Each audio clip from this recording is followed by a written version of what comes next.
So what is meditation really? It's not what you think, for sure. Because meditation, from the point of view of cognitive science and cognitive neuroscience, meditation techniques are attentional retraining systems. Our normal attention is rather lame, rather poorly controlled, particularly in Western culture. Western culture attunes us and really trains attention to be very limited, to be highly distractible. In fact, our entire economy is built on a distractibility, on presenting people with new and novel things that are just new, different versions of the same old thing, because that activates the attentional system of the brain, and it excites the brain for a moment, gets you interested.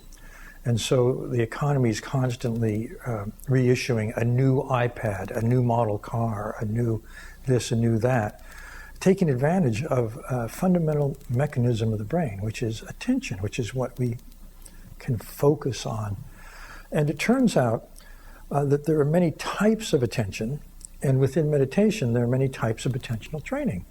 So for instance, mindfulness meditation, which has become very popular in medical circles because it helps people manage chronic symptoms. It's also being integrated with psychotherapy, particularly cognitive therapy. Mindfulness meditation helps develop a sustained awareness, which is sort of even hovering, where whatever comes into the mind you just note or be aware of and let go. And that turns out to have lots of powerful effects, but it takes practice to do that.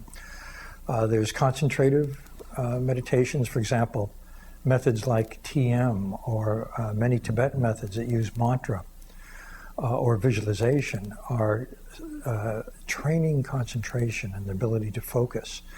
There's also a variation of that where you not only focus, but you generate a particular state of mind, and some of the visualization practices help people richly evoke and sustain the experience of a particular state that's associated with an image and with feelings and emotions and so on.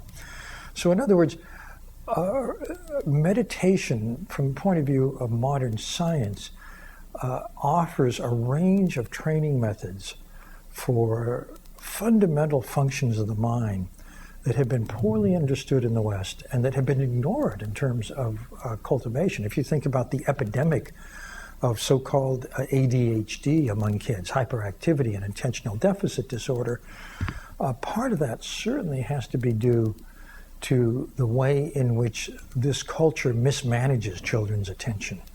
We're constantly distracting our kids instead of encouraging them to stay with something, for example.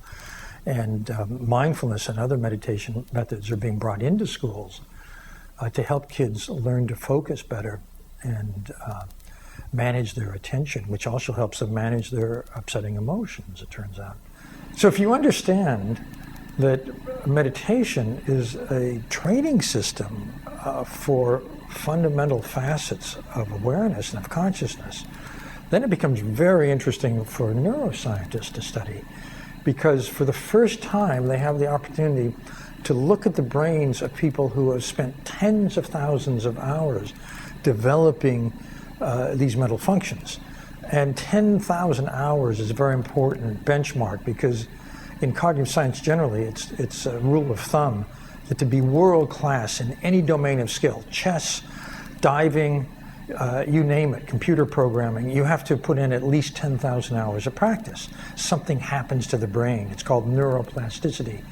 The brain circuitry for that function becomes stronger and stronger and stronger the more you practice. So that's the next frontier, is seeing how far this kind of attentional training, this kind of fundamental exercise for the brain and for the mind can carry us. And I'm very interested to see what we'll know 10 years from now.